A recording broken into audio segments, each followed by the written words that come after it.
এই বনটা আমি বাড়িতেই বানিয়েছি। দেখুন কালারটা কত সুন্দর দেখতে লাগছে। চলুন তবে আপনাদের সাথে ঝটপট করে রেসিপিটা শেয়ার করি। সব থেকে আগে এখানে আমি 125 ml দুধ নিয়ে নিয়েছি।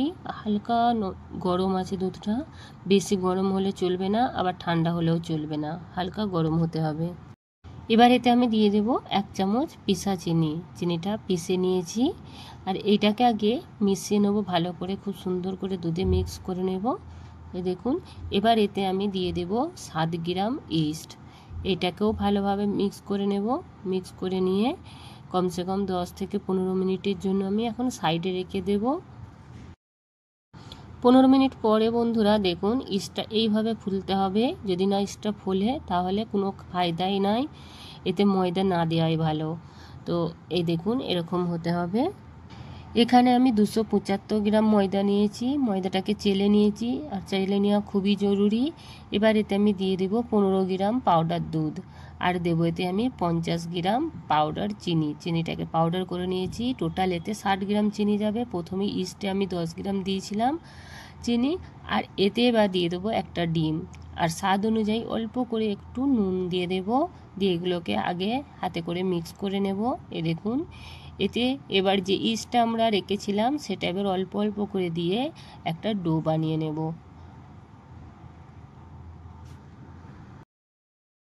এবার এতে দিয়ে দেব 40 গ্রাম বাটার। এগুলোকেও খুব সুন্দর করে মেখে নেব। 15 মিনিট পরে বন্ধুরা দেখুন আমি 15 মিনিট খুব সুন্দরভাবে এই আটাটাকে মেখে নিয়েছি। এ দেখুন এইভাবে টানলে মধ্যে দিয়ে আর কি ছিঁড়ে যাচ্ছে না। তো এর মানে হচ্ছে যে আটাটা একদম খুব সুন্দরভাবে মাখা হয়ে গেছে। এটা আবার আমি ঢাকা দিয়ে একটা গরম জায়গায় রেখে দেবো, যাতে করে খুব তাড়াতাড়ি এই আটাটা ডবল হয়ে যায় আমাদের ফুলে। উপর থেকে দিয়ে দেবো একটু তেল, যাতে করে উপরটা না শুকিয়ে যায়। 1 ঘন্টা পরে বন্ধুরা দেখুন ডোটা ডবল হয়ে গেছে। এখনও আমি 5 মিনিট মতো খুব সুন্দর করে মাখবো আটাটাকে। মাখা হয়ে যাওয়ার পরে এটা থেকে আমি এইভাবে কেটে আমি একদম বরাবর কাটবো। কেটে এইভাবে তুলে নিয়ে একটা একটা করে লই তুলে নেব। নিয়ে এইভাবে আমি আর কি তেল লাগিয়ে নেব প্রথমে একটু, দিয়ে এইভাবে হাতে করে চাপ দিয়ে একটা শেপ দিয়ে নেব। যে কোনো শেপ দিতে পারেন, গোল শেপ, এইভাবে শেপও দিতে পারেন, যে কোনো তরিকায় যেমন ইচ্ছা আপনাদের সেরকম বানাতে পারেন। এইভাবে আমি নিয়ে এবার একটা টিনে নিয়ে নেব।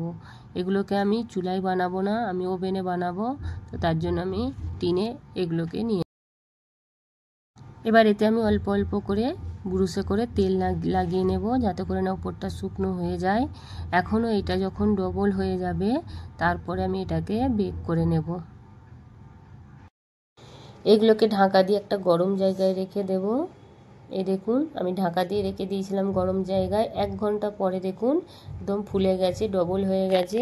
এবারে একটা আমি ডিমের কুসুম নিয়ে নিয়েছি, আর ওতে একটু 1 চামচ মতো দুধ দিয়ে ফাটিয়ে নিয়ে ওপর থেকে এইভাবে আমি লাগিয়ে নেব, যাতে করে একটা সুন্দর কালার আসে আমাদের বনগুলোতে।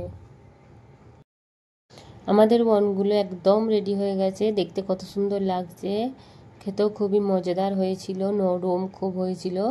যদি ভিডিওটা ভালো লেগে থাকে লাইক, কমেন্ট, শেয়ার আর সাবস্ক্রাইব করতে মোটেও ভুলবেন না। ভিডিওটা দেখার জন্য অনেক অনেক